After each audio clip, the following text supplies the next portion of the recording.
you think that maybe, just maybe, we might be precipitating some type of battle by constantly reminding folks we're right here? We have our guest, Lionel. We're going to cover a huge gamut of issues over the next 50 minutes or so. He is a commentator and radio host. The website is lionelmedia.com. You can find him on Twitter at Lionel Media. Lionel, it's been a while. Welcome back. Thank you, thank you, thank you. And let me just also add, because I'm following in your footsteps, my YouTube channel at Lionel Nation.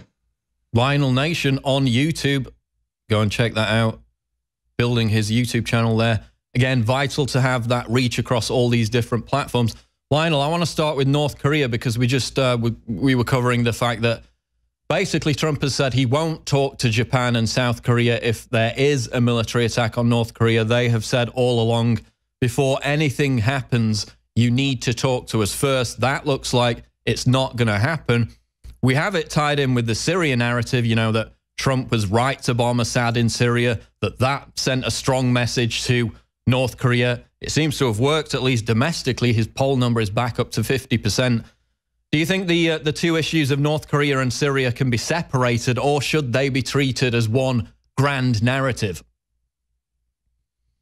Well, first and foremost, I don't believe anything I read in the newspaper or newspapers or media. Listen to me, newspapers, I'm being rather anachronistic here. I don't believe anything that I hear.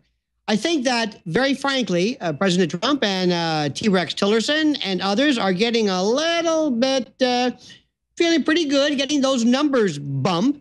Let's face it, they've been catching grief left and right. And all of a sudden, when you start rattling those sabers and talking about fighting back and dropping Moabs, by the way, this is the mother of all broadcasting right now. But when you talk about that and you talk about death and destruction and the usual, dare I say this phallic referencing, you know, these, it has tremendous benefits for poll numbers and the like. And I think, very frankly, the president's human and his political folks are human. So they're going to ratchet up this kind of speech. Unfortunately, as I said, I don't believe anything. And what I don't also believe is that this country has never understood, and I can't believe I'm saying this, but nobody ever wants to think about North Korea's perspective. You know, there's a wonderful scholastic, an academic by the name of Bruce Cummings from the University of Chicago to explain this, C-U-M-1-M, Cummings, to explain the history and the background of North Korea.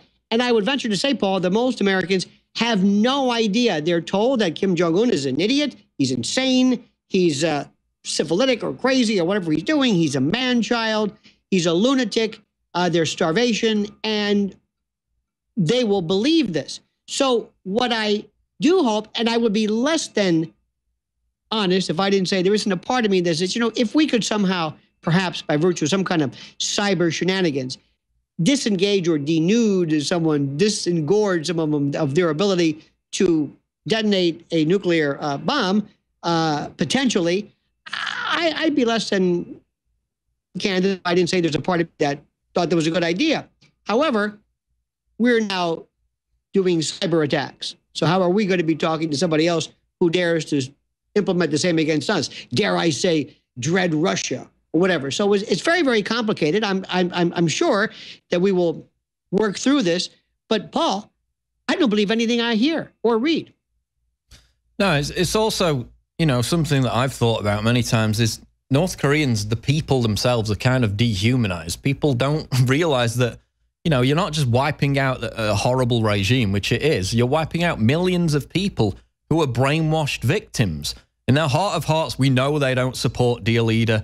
We know that they're forced to do so. You have a network in North Korea of 200,000 people in concentration camps, basically thought criminals. These people have criticized the government, or somebody's reported them for not showing enough worship for dear leader. You know, you have horrible atrocities being committed in these camps. You know, these people are victims too. It's not as if they're right behind dear leader and that they're full in. They only support him outwardly, because if they didn't, they'd be thrown in a camp with all their entire family. So when people talk about bombing North Korea, it's very, you know, it's very flagrant, and it doesn't account for the fact that these are victims themselves, right? But also, yes, well, again, and I don't want to keep saying this, I believe this to be true. I mean, I have been so bamboozled. I have been so lied to. Weapons of mass destruction, you name it. So, okay, I'll give you that one. Let's look a little bit more. This is as others have said, North Korea is a garrisoned country. This is a country where virtually everybody is or has been in the military, with an average of 10 years of experience. There is underground, since 1945, they have been building and preparing. They have been at war, or the threat of war, almost their entire existence. So we're talking caves. We're talking an ability to fight the likes of which we have not seen before. Understand who this army is. There's also this idea that South Korea is nirvana, Shangri-La. Not necessarily so. So what my concern is that when you have, Paul, nothing but exercises and war games and saber rattling in South Korea all the time. Let me ask you something, because you're a bright man, despite your jet lag and the fact that you haven't slept in 14 days. Do you think that maybe, just maybe, we might be precipitating some type of battle by constantly reminding folks we're right here? And in this era of nuclear bombs, do people think, like in the era of when you could smoke on an airplane, where people thought that the smoke would go up to aisle 16 or C and then stop? Nuclear fallout, do we have we lost sight of what we're talking about here? So while this is terrific, and while everybody universally loathes, hates, derides, abhors this crazed, despotic ruler, the more everybody speaks in unison, I'm sorry if I didn't say this, the more suspect I am of the truth. Because you understand something, because John Pilger said, never believe anything unless it's officially denied. And I don't believe anything. I don't believe, and there's no pro-North Korea contingent, but I don't believe this. It's as though you want me to believe this. You want me to sign on to war with North Korea? And how exactly is that to take place? Is it limited? Have we thought about this? And Paul, when you have somebody by the name of Mad Dog Mattis as the architect of your defense policy, is there not a part of you that's just a tad bit concerned? I mean, it's incredible how lightly it's treated. Oh, it's just a nuclear war. It's just a regional nuclear war. How are people going to deal with that? You've got millennials on Twitter who have mental breakdowns if you tag them in a tweet. How are they going to deal with an actual nuclear war? Now, of course, it might not conflate with the US. They might not be under direct assault, under direct threat. But again, how are people actually going to cope with that, given they can't cope with mean tweets? May I say something for a minute? And I know this sounds very gratuitous, but being gratuitous doesn't mean it's not true. You have been dangerously, diabolically, evilly, if there is a brilliant in your YouTube disquisitions on snowflakes, SJWs, this spineless group of invertebrates, these little powder puffs who show, Paul, in my generation, when I was a kid, I remember kind of like the end of, I missed the Vietnam War by this much. The left was anti-war, tough.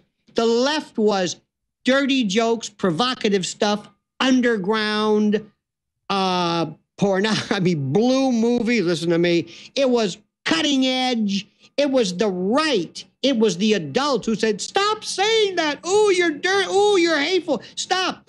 The left was cutting edge, and it was music that talked about war, and we voted. And when we or they protested, you didn't scratch your head and said, this man, this woman is walking around with foam rubber, engorged genitalia, and pudenda. This woman's wearing a knit cap that apparently is some for... we were asking, what the hell are these people even... What are they marching for? And you have so perfectly targeted these imbecilic cretins, these Boeotians, who... Do they know anything? This weekend in New York, they were protesting not false flag attacks in Syria, not more war, not Trump going back on his word, as he said, not the MAGA, Make America Great. Oh, no, no, no. They weren't talking about that. No, no, they were protesting Trump's tax returns. What the hell are they talking about? Their tax returns?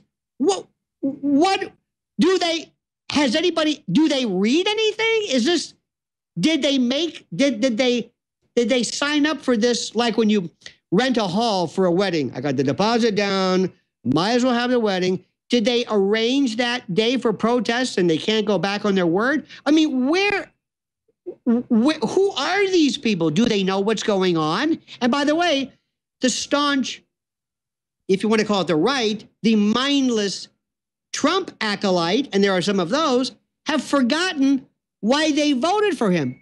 So, my dear friend Paul, I think we are in the middle of what appears to be an insane asylum, from clowns to the left of me, jokers to the right. Here we are, stuck in the middle with you, to quote the great Jerry Rafferty. It's insane.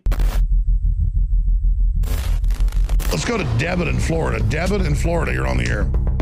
Great. Hey, thank you so much. Listen, I have bought your product, and I gotta say they're amazing. Anyone who's on the fence, buy it, because I've got Caveman, Superman Vitality, Secret 12, Vitamin Mineral Fusion. I've got the body armor. Wow, thank you. Wow. You're the type of listener that makes it all possible. Which nutraceutical does you like best? I really like the Vitamin Mineral Fusion, to be honest. That's amazing. Really incredible. I drank it in the morning, and I swear to you, I felt incredible. Like, I haven't felt weak. My morning was fantastic, and I love you guys. I love the InfoWars crew, and I just want to, I want to take this opportunity to tell anybody out there who's on the fence, just buy it. You will love it. I'm telling you, I've never bought a bad product. What you find in our news is the same thing you find in our products at InfoWarsLife.com. It's a win-win. InfoWarsLife.com.